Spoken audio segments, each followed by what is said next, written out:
J'avais coupé mon addiction genre aux jeux vidéo. Et aussi, pire que les jeux vidéo, je regardais les gens jouer aux jeux vidéo sur Twitch. Il y a une plateforme qui s'appelle Twitch. Ah ouais. Et je trouve ça aberrant qu'il y a tant de Ouais, personnes c'est incroyable. qui regardent et qui donnent et qui payent les gens pour les regarder juste jouer.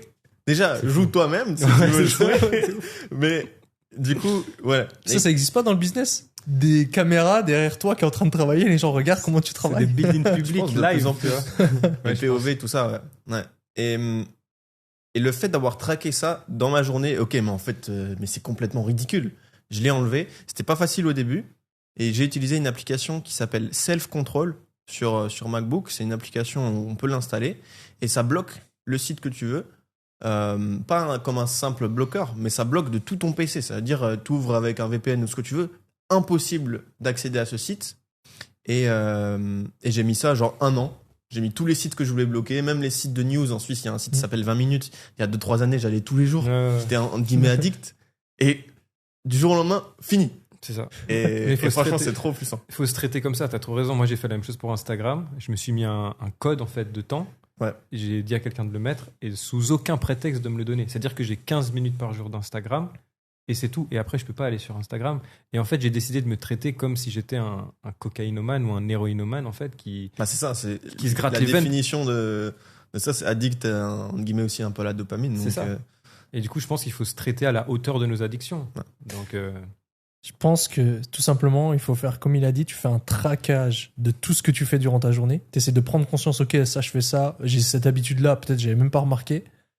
Et ensuite, tu te construis ton plan logique pour réussir. C'est-à-dire tout ce qui est logique, pas tout ce que tu as envie de faire, pas tout ce que tu aimerais faire ou que tu penses c'est bien, tout ce qui est logique pour réussir. Et je pense que ça, c'est une énorme différence. C'est que des fois, en fait, dans le business, on prend des choix. Non, parce qu'en fait, je préfère ça. Non, parce qu'en fait, je me sens mieux avec ça. Puis en fait, putain, il faut juste faire ce qui est logique pour ton business. Si c'est inconfortable, bah, tu le fais. Et je pense qu'il y a une énorme différence entre construire un plan qui est logique pour réussir. C'est que tu sais que tu dois faire 3 diports, bah, tu fais tes 3 diports. Tu sais que tu dois te former, bah, tu te formes. Et de faire quoi qu'il arrive. Puis d'éliminer toutes les distractions. Je pense que ça revient à tout ce qu'on a discuté après, à ce que tu as dit et ce que tu as dit. C'est juste être conscient de tout ce que tu fais durant la journée. Bah, c'est ce que tu fais dans la journée qui va venir produire tes résultats futurs. Et de te construire les inputs qui vont te faire obtenir des gros outputs futurs. Et de continuer avec ces inputs jusqu'à que ça pète. et toujours le 20 du 80. Mm. Ça aussi, c'est quelque chose que quand tu arrives à maîtriser le 20 du 80, moi, c'est encore quelque chose que j'arrive pas forcément à 100% à faire tout le temps.